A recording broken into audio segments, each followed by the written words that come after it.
그 얘기 나오면 우리의 출전 못해요 운동부의 폭력 은폐와 압박 사연. 안녕하세요, 여러분. 저는 서울의 한 고등학교에서 체육을 가르치고 있는 김민수 교사입니다. 15년차 교사로 그중 10년은 축구부 감독을 겸임했습니다. 오늘 이렇게 마이크 앞에 앉아 이야기를 나누는 것은 제가 목격했던 그리고 어쩌면 제가 모른 척했던 진실에 대해 고백하기 위해서입니다. 그 얘기 나오면 우리의 출전 못해요. 이 한마디가 어떻게 한 학생의 인생을 무너뜨리고 학교 공동체 전체를 침묵의 공범자로 만들었는지 그 이야기를 들려드리려 합니다. 2024년 3월 새 학기가 시작되었습니다. 저희 학교는 전국대회에서 4강에 오른 강호로 올해도 좋은 성적을 기대하는 분위기였습니다. 특히 3학년 주장 강준혁은 대학 스카우터들이 주목하는 유망주였죠. 대형 스포츠 브랜드의 후원도 받고 있었고 최근 유스 대표팀 선발 캠프에도 참가했던 학생이었습니다. 그리고 이수현이라는 학생이 있었습니다. 2학년 평범한 일반 학생이었죠. 공부도 중상위권 조용하고 성실한 학생이었습니다. 같은 반 친구들과 무난하게 지내는 특별할 것 없는 평범한 학생. 그날은 4월의 어느 화요일이었습니다. 오후 수업이 끝나고 운동부 훈련 시간 저는 운동장에서 훈련을 지도하고 있었습니다. 그때 교무실에서 연락이 왔습니다. 김 선생님, 학생 한 명이 선생님을 찾아왔어요. 급한 일이라는데? 교무실에 들어서자 이수연이 창백한 얼굴로 앉아 있었습니다. 눈가에 눈물 자국이 선명했고 교복 재킷은 어깨 부분이 찢어져 있었습니다. 선생님, 이수연의 떨리는 목소리로 모든 일이 시작되었습니다. 강준혁 선배가 저를 계속 괴롭혀요. 이수연의 고백은 충격적이었습니다. 학교의 스타 축구부 주장인 강준혁이 3개월 넘게 이수연을 괴롭혀왔다는 겁니다. 처음에는 단순한 놀림이었지만 점차 심해져 신체적 폭력으로까지 번졌다고 했습니다. 오늘은 체육관 뒤에서 벽에 밀쳐서 어깨가 이렇게 됐어요. 내가 내 미래를 방해하면 가만두지 않겠다고. 이수연은 떨리는 손으로 휴대폰을 꺼냈습니다. 카카오톡 단체 대화방 캡처 화면이었습니다. 축구부 학생들이 이수연에 대해 나눈 대화였습니다. 쟤 진짜 재수 없어. 다음에 또 걸리면 진짜 확 밟아버릴까? 조심해. 찍히면 시합 못 나가. 걱정 마, 우리 학교에서 누가 축구부한테 뭐라 하겠냐. 모니터를 보는 제 손이 떨렸습니다. 축구부 학생들, 제가 매일 지도하던 아이들의 대화였으니까요. 언제부터였니? 1학년 겨울방학 때부터요. 처음에는 그냥 무시했어요. 하지만 점점 심해져서 이제는 학교 오는 것이 두려워요. 그날 저녁 저는 교장실에서 긴급회의를 요청했습니다. 교장, 교감, 학생부장 그리고 축구부 코치가 모였습니다. 공식적인 신고를 하게 되면 학폭위가 열리고 강준혁 학생은 즉시 출전 정지가 됩니다. 교감 선생님의 말에 축구부 코치의 얼굴이 굳어졌습니다. 다음 주가 지역 예선인데 준혁이 없이는 어렵습니다. 그리고 곧 대학 특기자 원서도 넣어야 하는데 학생부장 선생님이 끼어들었습니다. 물론 폭력은 용납할 수 없습니다만 명확한 증거와 정황을 더 살펴봐야 하지 않을까요? 가해자와 피해자 양측의 이야기를 다 들어봐야. 그 순간 저는 어떤 벽을 느꼈습니다. 눈앞에서 벌어지는 현실을 부정하고 싶은 마음, 학교의 명예와 운동부의 성적을 지키고 싶은 무의식적인 방어기제였을까요? 회의는 추가 조사라는 결론으로 끝났습니다. 그리고 놀랍게도 아무도 강준혁을 당장 불러 문제를 확인하자는 의견을 내지 않았습니다. 그날 밤 저는 잠을 이루지 못했습니다. 제가 가르치던 학생이 제가 믿었던 주장이 다른 학생을 괴롭혔다는 사실. 그리고 어쩌면 제가 그것을 알면서도 보지 못했다는 죄책감이 밀려왔습니다. 다음날 이수연의 담임 교사와 이야기를 나누었습니다. 그는 한숨을 내쉬며 말했습니다. 사실 몇몇 징후는 있었어요. 이수연이 점점 말수가 줄고 점심시간에도 교실에서 혼자 있고 하지만 직접적으로 말하지 않아서 축구부 다른 학생들에게 조심스럽게 물어보기도 했습니다. 대부분은 모른다고 했지만 2학년 한 명이 흘리듯 말했습니다. 준혁 선배가 좀 그런 게 있어요. 하지만 다들 쉬쉬해요. 준혁 선배가 없으면 우리 팀이 무너지니까. 그리고 가장 충격적인 증언은 다른 운동부 코치에게서 나왔습니다. 김 선생, 이런 일이 처음은 아니에요. 작년에도 비슷한 일이 있었는데 결국 피해 학생이 전학 갔잖아요. 운동부는 암묵적인 규칙이 있어요. 특히 스타 선수는 보호받아야 한다는. 그 말을 듣는 순간 저는 이 문제가 단순한 학교 폭력을 넘어선 구조적인 문제임을 깨달았습니다. 한 명의 운동 특기생을 위해 침묵하는 시스템, 성적과 명예를 위해 폭력을 덮어두는 관행이 우리 학교뿐만 아니라 전국의 많은 학교에 존재한다는 사실을 사흘 후 예상치 못한 방문객이 찾아왔습니다. 강준혁의 어머니였습니다. 교무실로 들어선 그녀의 표정은 단호했습니다. 김 선생님, 잠깐 이야기 좀 할 수 있을까요? 회의실로 자리를 옮겼습니다. 그녀는 말을 이어갔습니다. 들었습니다. 우리 준혁이가 문제를 일으켰다고요. 저는 최대한 객관적으로 상황을 설명했습니다. 그런데 그녀의 반응은 예상과 달랐습니다. 선생님, 저희 아이가 잘못했다면 당연히 책임을 져야죠. 하지만 지금 이 시점에서 이런 일이 공식화되면 어떻게 될지 아시잖아요? 그녀의 목소리가 떨렸습니다. 곧 전국 대회 예선이고 대학 입시도 코앞이에요. 그 얘기 나오면 우리 애 출전 못해요. 3년 동안 흘린 땀, 새벽부터 밤까지 운동한 시간 다 물거품이 됩니다. 그리고 놀랍게도 그녀가 무릎을 꿇었습니다. 제발 이 일을 조용히 해결할 방법을 찾아주세요. 우리 준혁이에게 한 번만 기회를 주세요. 약속합니다. 다시는 이런 일이 없도록 제가 책임지겠습니다. 충격적인 순간이었습니다. 한 어머니가 자식의 미래를 위해 무릎 꿇은 모습? 그 순간 저는 혼란스러웠습니다. 운동부 감독으로서 준혁의 재능과 가능성을 누구보다 잘 알고 있었으니까요. 그리고 이수연의 얼굴이 떠올랐습니다. 누구를 위한 침묵인지, 과연 이것이 정의로운 선택인지. 그날 이후로 이상한 일들이 벌어지기 시작했습니다. 이수연의 담임 교사가 찾아와 말했습니다. 이수연이 어머니께서 연락이 왔어요. 학교에 폐가 될까봐 걱정된다면서 사실상 신고를 취하하고 싶다고 하셨어요. 축구부 다른 학생들은 마치 약속이라도 한 듯 입을 다물었습니다. 심지어 이전에 증언했던 2학년 학생도 제가 오해한 것 같아요 라며 말을 바꿨습니다. 학교 복도에서는 이수연을 향한 수군거림이 시작되었습니다. 제가 준혁이 형 발목 잡으려고 한데 질투심 때문에 거짓말한다는 소문도 있던데. 그러던 어느 날 이수연이 제 체육 수업에 나오지 않았습니다. 다음 날도 그 다음 날도.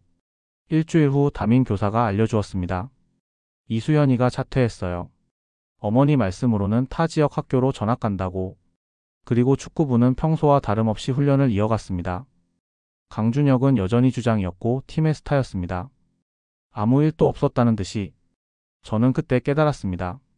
우리 모두가 침묵의 연결고리를 만들고 있었던 것을. 교사들, 학부모들, 학생들, 심지어 피해자와 그 가족까지도 모두가 문제없음이라는 거짓말에 동참하게 만드는 보이지 않는 압력이 있었습니다. 전국 대회 예선. 강준혁은 맹활약했고 우리 팀은 당당히 8강에 진출했습니다. 모두가 환호했지만 저는 미소 지을 수 없었습니다. 승리의 이면에 누군가의 상처가 있다는 사실을 알았으니까요. 그러던 중 충격적인 뉴스가 들려왔습니다. 이수연이 전학 간 학교에서 자살 시도를 했다는 소식이었습니다. 다행히 목숨은 건졌지만 그가 남긴 메모에는 이렇게 적혀 있었다고 합니다. 아무도 내 말을 믿어주지 않았어요. 모두가 나를 거짓말쟁이로 만들었어요. 그 소식을 들은 날 밤 저는 결심했습니다. 이대로는 안 된다고. 이수연만이 아니라 앞으로도 비슷한 일이 반복될 것이기 때문입니다. 침묵이 또 다른 피해자를 만들 것이기 때문입니다. 다음 날 아침 저는 교장실 문을 두드렸습니다. 공식적으로 학교폭력 사안을 신고하겠습니다. 강준혁 학생의 폭력 행위에 대해 제가 직접 목격한 증거와 정황을 모두 제출하겠습니다. 교장 선생님의 표정이 굳어졌습니다. 김 선생, 지금이 어떤 시기인지 알잖아요? 전국 대회가 코앞이고. 저는 단호하게 대답했습니다. 네, 알고 있습니다. 하지만 이수연이도 우리 학생이었습니다. 그리고 지금도 비슷한 일이 벌어지고 있을지 모릅니다. 더 이상 모른 척할 수 없습니다. 제 신고로 인해 학교는 격변의 소용돌이에 휩싸였습니다. 교육청 학폭심의가 열렸고 강준혁은 출전 정지 3개월의 징계를 받았습니다. 물론 저는 축구부 감독에서 해임되었고 일부 학부모들의 항의도 받았습니다. 우리 아이들 미래를 망쳤다. 한 학생 때문에 전체가 피해를 봤다. 쓸데없이 이를 키웠다. 하지만 동시에 숨어있던 다른 피해자들이 용기를 내기 시작했습니다. 강준혁뿐만 아니라 다른 운동부원들의 폭력 행위도 드러났습니다. 이것은 단순한 개인의 일탈이 아니라 운동부 내에 만연해 있던 구조적인 문제였던 겁니다. 가장 충격적이었던 것은 이수연이 처음이 아니었다는 사실입니다. 지난 3년간 비슷한 이유로 전학 간 학생이 5명이나 되었습니다. 그리고 그들 모두 운동부 학생들로부터 폭력을 당했지만 조용히 해결되었던 겁니다. 학교는 어쩔 수 없이 전면적인 개혁을 시작했습니다. 운동부 관리 시스템을 재정비하고 정기적인 인권 교육을 도입했습니다. 저 또한 깊은 반성을 했습니다. 감독으로서 팀의 성적과 선수들의 발전만 생각했지 그들이 어떤 사람으로 성장하는지는 신경 쓰지 않았던 것을. 징계 기간이 끝나갈 무렵 강준혁이 제 교무실을 찾아왔습니다. 그의 눈에는 처음 보는 진지함이 있었습니다. 선생님, 죄송합니다. 짧은 침묵 후 그가 말을 이어갔습니다. 제가 정말 잘못했습니다. 이수현이한테 그런 짓을 한 것도 그리고 그동안 다른 친구들에게도. 그는 고개를 숙였습니다. 솔직히 처음에는 선생님이 미웠어요. 제 꿈을 망쳤다고 생각했으니까요. 하지만 이제 알겠습니다. 제가 스스로 그 꿈을 더럽혔던 거죠. 강준혁은 그동안의 일들을 모두 털어놓았습니다. 어떻게 자신이 운동부의 특권에 취해 다른 학생들을 괴롭혔는지, 어떻게 그것이 당연하다고 생각했는지, 후배들에게도 그걸 가르쳤어요. 우린 특별하다고, 남들이 우리를 건드리면 가만두지 말라고. 그리고 그는 놀라운 결심을 말했습니다. 이수현이를 찾아가서 직접 사과하고 싶어요. 그리고 다른 피해자들에게도요. 한 달 후 저와 강준혁은 이수연이 다니는 새 학교를 찾아갔습니다. 처음에 이수연은 우리를 만나려 하지 않았습니다. 당연한 반응이었죠. 하지만 결국 그는 우리를 만나 주었습니다. 창백한 얼굴에 여전히 공포의 흔적이 남아 있었습니다. 강준혁이 무릎을 꿇었습니다. 정말 미안해. 내게 씻을 수 없는 상처를 줬어.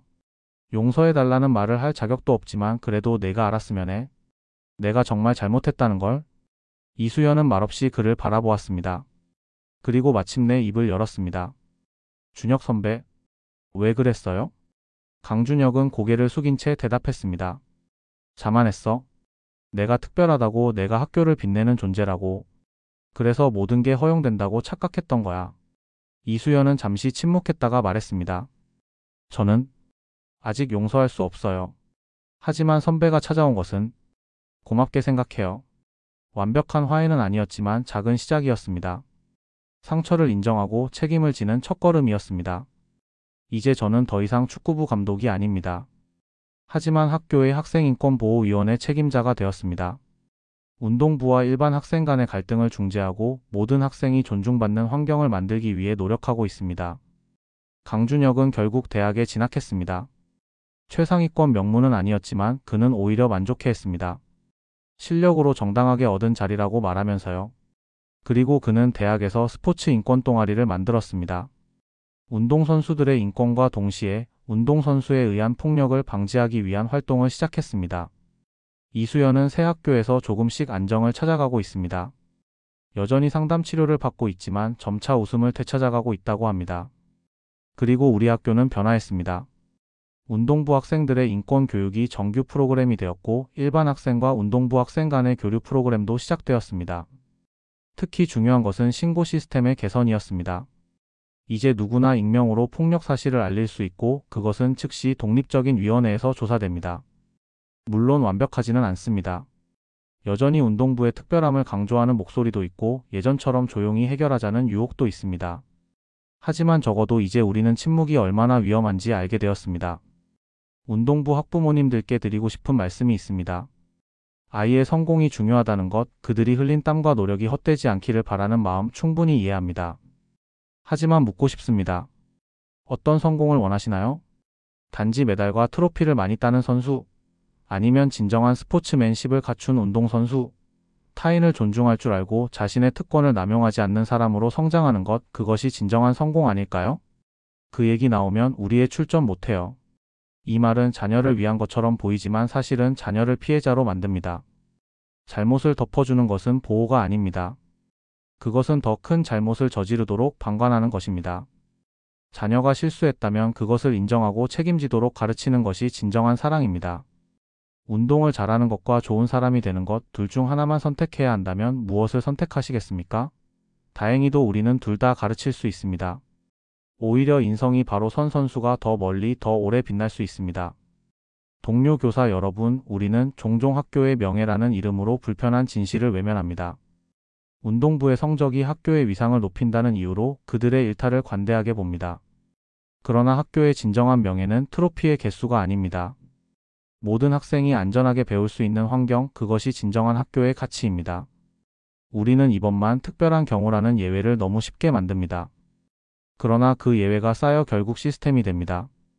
폭력을 묵인하는 시스템, 가해자를 보호하는 시스템, 피해자를 고립시키는 시스템이 됩니다.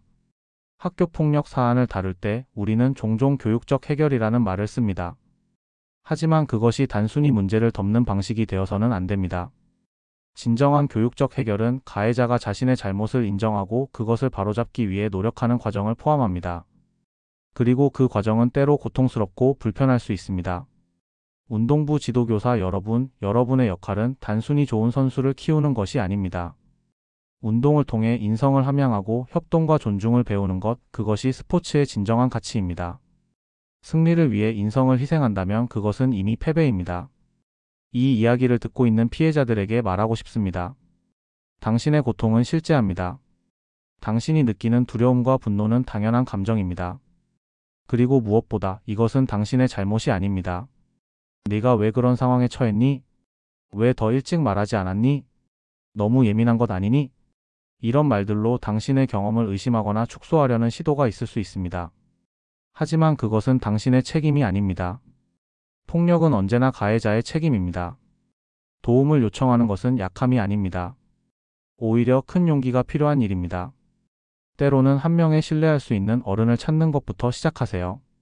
교사, 상담사, 가족, 누구든 당신의 이야기를 진지하게 들어줄 사람을. 그리고 기억하세요. 당신은 혼자가 아닙니다. 비슷한 경험을 한 많은 사람들이 있고 그들은 이해하고 지지할 것입니다. 상처는 시간이 지나면서 치유될 수 있습니다. 그리고 당신의 목소리가 변화를 만들어냅니다. 운동부가 아닌 일반 학생들에게도 말하고 싶습니다. 당신의 학교 생활도 똑같이 중요합니다. 운동을 잘한다는 이유만으로 누군가가 특별 대우를 받거나 규칙 위에 존재해서는 안 됩니다. 당신이 안전하게 배울 권리, 존중받을 권리는 어떤 메달이나 트로피보다 중요합니다. 만약 주변에서 폭력이나 괴롭힘을 목격한다면 침묵하지 마세요. 방관자의 침묵은 가해자에게 힘을 실어줍니다. 당신의 작은 행동 피해자 곁에 서는 것, 어른에게 알리는 것이 큰 변화를 만들 수 있습니다. 그리고 운동부 학생들을 단순히 운동만 하는 애들이라고 일반화하지 마세요. 그들도 다양한 개성과 고민을 가진 친구들입니다. 서로 이해하고 존중하는 문화가 필요합니다. 운동부 친구들에게 특별히 말하고 싶습니다. 여러분의 열정과 노력은 정말 대단합니다. 새벽 훈련, 방과 후 훈련, 주말 훈련. 그 헌신과 인내는 존경받아 마땅합니다. 하지만 기억하세요. 운동을 잘한다는 것은 특권이 아닙니다. 그것은 책임입니다. 여러분의 실력은 다른 사람을 밟고 올라서는 도구가 아니라 팀과 학교, 나아가 지역사회에 긍정적인 영향을 미치는 재능이 되어야 합니다. 선후배 관계에서 권위를 남용하지 마세요. 진정한 리더십은 두려움이 아닌 존경에서 나옵니다. 강함은 약자를 돕는 데 쓰일 때 가장 아름답습니다. 그리고 여러분 자신도 보호받아야 합니다. 때로는 코치나 감독, 선배들의 과도한 요구나 폭력적인 지도 방식에 노출될 수 있습니다. 그것 역시 학교 폭력입니다. 침묵하지 말고 도움을 요청하세요. 제 이야기가 끝나갑니다. 하지만 이것은 종결이 아닌 시작입니다. 모든 학생이 안전하고 존중받는 학교 환경을 만들기 위한 여정의 시작입니다. 실제로 최근 교육부는 학교운동부 인권보호 강화 방안을 발표했습니다. 운동부 학생들의 인권을 보호하는 동시에 운동부 내 폭력 문화를 근절하기 위한 정책입니다. 정기적인 인권 교육, 익명신고 시스템, 독립적인 조사기구 설치 등이 포함되어 있습니다. 또한 여러 학교에서 스포츠맨십과 인성 교육을 운동부 훈련의 필수 과정으로 도입하고 있습니다. 단순히 기술만 뛰어난 선수가 아니라 인성과 리더십을 갖춘 진정한 스포츠인을 양성하기 위한 노력입니다. 변화는 이미 시작되었습니다. 하지만 진정한 변화는 정책이나 제도만으로는 불가능합니다. 우리 모두 교사, 학부모, 학생의 의식과 행동이 바뀌어야 합니다. 그 얘기 나오면 우리의 출전 못해요. 이 말이 더 이상 통하지 않는 학교를 만들어야 합니다. 어떤 경기, 어떤 대회, 어떤 입시보다 한 학생의 존엄성이 중요하다는 인식이 확산되어야 합니다. 제 고백은 여기서 끝납니다. 저는 여전히 체육교사로 학생들을 가르치고 있습니다. 이제는 기술뿐만 아니라 인성도 함께 가르치려 노력합니다. 매일이 쉽지는 않습니다.